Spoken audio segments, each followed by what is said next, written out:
Nison Estareja. Meron muli tayong moving westward po ito sa susunod na 24 oras at posibleng lumakas in less than 12 hours as a tropical storm. So that's around 65 to 75 kilometers per hour na taglay ng hangin bago ito tumama sa ating kalupaan. Possible siya maglandfall dito po sa may Caraga region, either sa may Surigao del Norte or Surigao del Sur. That's tomorrow evening or sa Friday ng umaga.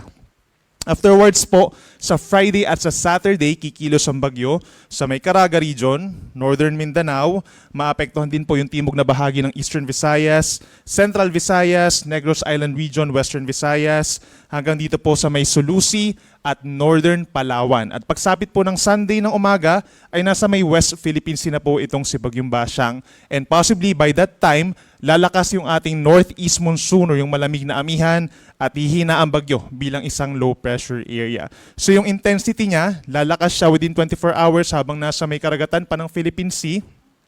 And then habang tinatraverse or tumatawid po sa mga islands po ng ating bansa, nagkakaroon ng paghina at possible maging tropical depression na lamang habang binabagtas itong Visayas at posibleng mas humina pa paglampas dito sa may Palawan. We also have to consider na kahit itong bagyo, ang pinag-usapan po natin kanina is yung pagdaan ng sentro ng bagyo, no? But considering na ang bagyo ay nasa around 100 to 300 kilometers po yung radius o yung layo mula dun sa sentro, maapektuhan po talaga directly ng malalakas na hangin itong malaking bahagi ng northeastern Mindanao, yung timog at kanlurang bahagi po ng Visayas, at hanggang dito po sa may timog na bahagi ng Mindoro hanggang sa may northern portion of Palawan, maapektuhan po ng malalakas na hangin at yung malalakas na mga pag-uulan.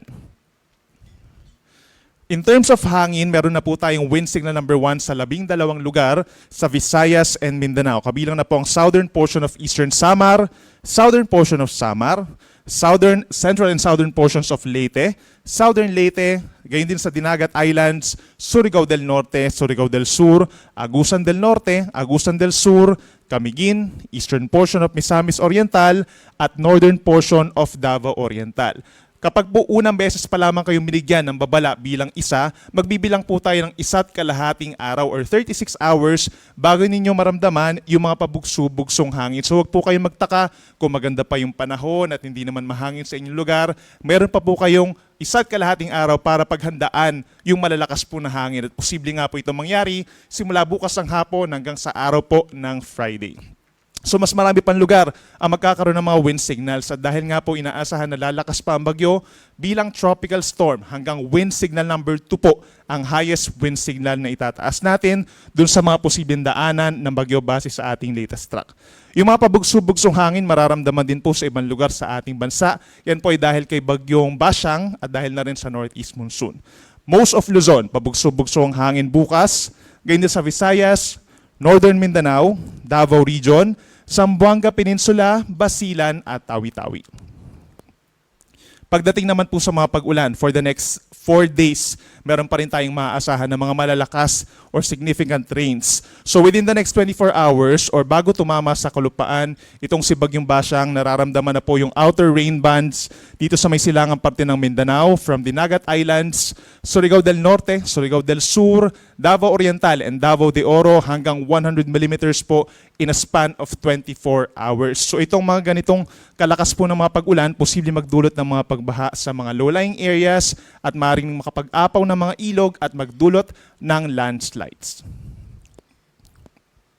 Then sa Thursday po or bukas, inaasahan din po, hindi lang ito mga lugar na ito magkakaroon ng mga kalat-kalat na ulan. No? Asahan din po yung mga generally light to moderate rains over malaking bahagi ng Visayas at yung natitirang bahagi din po ng Mindanao dahil dun sa trough or outer parts nitong Bagyong Basiang.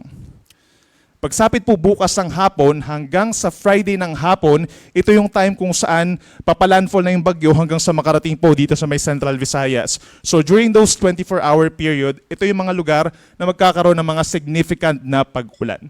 Asahan po yung hanggang 200 millimeters simula po bukas ng hapon. Itong mga may kulay orange, kabilang na po ang Southern Leyte, Bohol, Siquijor, Camiguin, Dinagat Islands. Basically, yung buong Caraga region, meron na po tayong 100 to 200 millimeters. Simula po yan bukas ng hapon. Gayun din ang Misamis Oriental at Misamis Occidental. Kaya sabihin na natin, no, hindi naman po madalas na dumadaan talaga at nakakaranas ng malalakas na ulan itong ating mga kababayan sa Mindanao. So dapat po sana paghandaan na nila ito, no? Dahil magkakaroon nga po talaga at inaasahan natin na magkakaroon ng mga matinding pag-ulan na siya nagdudulot ng mga pagbaha sa mga, hindi lang doon sa mga low-lying areas, knowing na itong 200 millimeters ay matindi, no? Posible rin doon sa mga hindi gaanong binabaha ng mga lugar at mataas din ang tsansa ng mga pagguho ng lupa sa mga bulubundukin na lugar. Yung 50 to 100 millimeters naman po simula bukas ng hapon hanggang Friday ng hapon ay inaasahan naman po sa ilang bahagi pa ng Eastern Visayas, sa Eastern Samar, Leyte, gayon din sa may Cebu, sa buong Negros Island, meron na pong matinding ulan, gayon din sa Iloilo at sa Guimaras. Sa bandang Mindanao naman, yung Lanao del Norte, Lanao del Sur, gayon din ang Bukidnon, Davao de Oro, Davao Oriental at Davao del Norte, asahan din po yung hanggang 100 mm. So yung nature ng pag-ulan during those times sa dumadaan ng bagyo, moderate to heavy na mga pag-ulan po yan. So ito yung mga lugar na posible rin po magtaas tayo ng mga weather advisory or rainfall advisories and heavy rainfall warnings. Mapa red, orange or yellow man po yan, possible sa mga lugar na ito. And sa darating po na Friday, February 6, meron pa rin mga lugar na magkakaroon po ng mga kalat-kalat na mga ulan at mga thunderstorms dahil din kay Bagyong Basyang. Ito po yung natitirang bahagi ng Mindanao, natitirang bahagi ng Visayas, at ang lalawigan ng Palawan na posibleng nga rin pundaanan ng bagyo. Yung shear line, magsisimula po ang epekto pagsapit po ng Friday. Ito yung linyang banggaan ng mainit at malamig na hangin. Yung shear line nagdadala po ng kalat-kalat din na ulan, mga light to moderate rains. Pagsapit ng Friday sa Bicol Region, sa Quezon Province at sa natitirang bahagi po ng Mimaropa.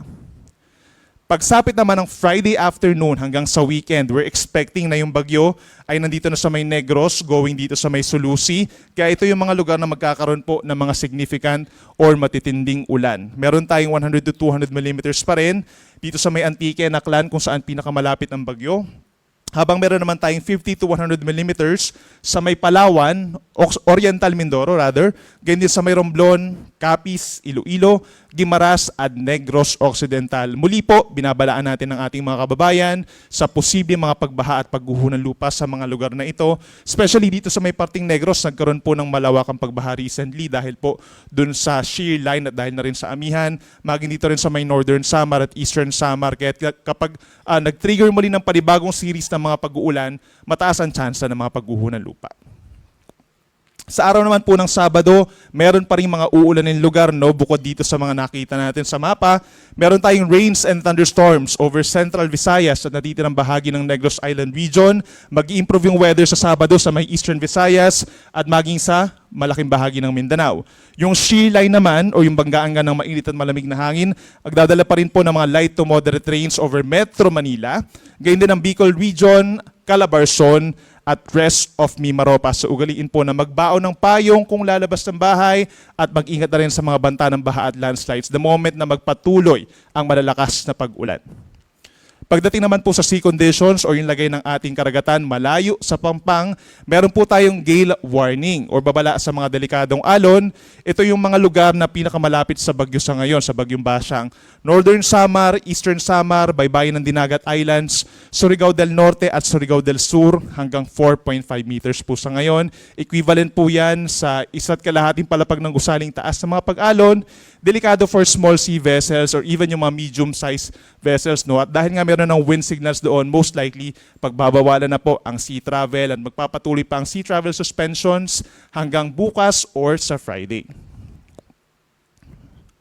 At speaking of mataas sa mga alon, meron din pong chance na magkakaroon tayo ng mga daluyong, no? Dahil inaasahan nga natin that within the next 2 days ay lalakas, or within the next 24 hours rather, ay lalakas pa itong si Tropical Depression Basyang into a tropical storm. Magtataas na po tayo ng storm surge or babala sa daluyong.